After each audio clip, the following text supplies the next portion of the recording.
Max ස්ට්‍රපන් ඇයි red බුල් team එකෙන් අයින් වෙන්න මෙච්චර දඟලන්නේ? මොකද ඇති වෙලා තියෙන ප්‍රශ්නේ? අද අපි කතා කරමු ඒ ගැන. රෙඩ් බුල්ලා දැන් අවුරුදු දෙක තුනක ඉඳලා විශාල ප්‍රශ්න ගොඩකට මුහුණ දෙන ගමන් තමයි ඉන්නේ. තායි සහ ඔස්ට්‍රියන් ඕනර්ස්ලා අතර තිබ්බ ක්ලෑෂ් එක, මෑතක් වෙනකල් තිබ්බ සෙකන්ඩ් සීට් එකේ ප්‍රශ්නේ, ඒ වගේම දැන් එන රිලයබිලිටි සහ පර්ෆෝමන්ස් ඉෂුස් මේවට උදාහරණ විදිහට ගන්න පුළුවන්. මේ ප්‍රශ්නවලට රූට් කෝස් එක හොයාගෙන යද්දී අපිට බලා ගන්න පුළුවන් ප්‍රධානම දේ තමයි මෙයාලගේ බ්‍රේන් ඩ්‍රේන් එක. ඒ කියන්නේ මෙයාලගේ ටෙක්නිකල් සහ ඇඩ්මිනිස්ට්‍රේෂන් පාර්ට් එකේ කී රෝල් ප්ලේ කරපු කැරක්ටර්ස් ගොඩ දෙනෙක් මේ වෙද්දි රෙඩ් බුල් ටීම් එක අත්හැරලා යනවා අපිට බලා ගන්න පුළුවන්. 2024 අපි දැක්ක මෙයාලගේ ටෙක්නිකල් ඩිපාර්ට්මන්ට් එකේ හිටපු එඩ්‍රියන් නීවි ඒ වගේම ජොනතන් වීට්ලි වගේ අය ටීම් එක අතහැරලා දාලා යනවා.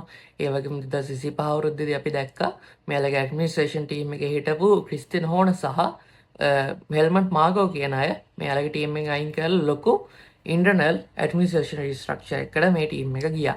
ඒ වගේම අපිට මීට මාසෙකට විතර කලින් අහන්න ලැබුණා 2027 අන්තිම වෙද්දි මැක්ස් වෙස්ටර්පන්ගේ ඉංජිනේර් වෙන GP මේ ටීම් එකෙන් අයින් වෙලා මැක්ලරන් ටීම් එකට ජොයින් වෙන්න යනවා කියලා. ඉතින් මේ දේවල් එක්ක ගොඩ දෙනෙක් හිතන්නේ රෙඩ් බුල්ලගේ මේ අවුරුද්දේ කාර් එක සහ ඉස්සරහට එන්න තියෙන කාස් ගොඩ පර්ෆෝමන්ස් පැත්තෙන් සහ රිලයබිලිටි පැත්තේ පිටිපස්සෙන් ඉදී කියලා.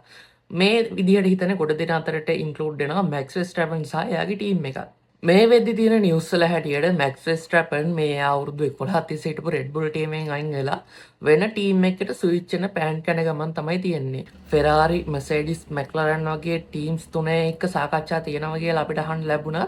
මැක්ස් මෙතනින් යන ලොකුම ඉඩක් තියෙන මැක්ලරන් ටීම් එකට. මේකට හේතුව තමයි මැක්ලරන්ලගේ මේ විදි ඩ්‍රයිවර් කෙනෙක් වෙන ඔස්කා පියස්ට්‍රි සහ මැක්ලරන් ටීම් එක අතර තියෙන ටෙන්ෂන් එක.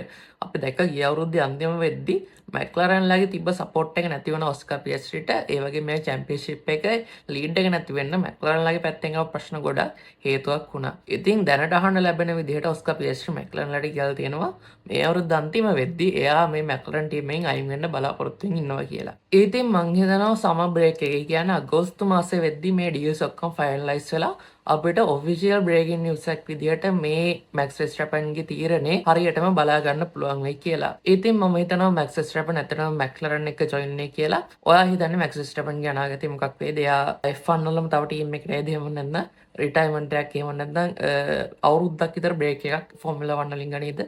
ඉතින් ඔයා හිතන දේ පල්ලෙන් කමෙන්ට් එකක් දාන්න. ඊළඟ වීඩියෝ එක ගමන එකත් ඔයාලා හැමෝටම සුබ දවසක්.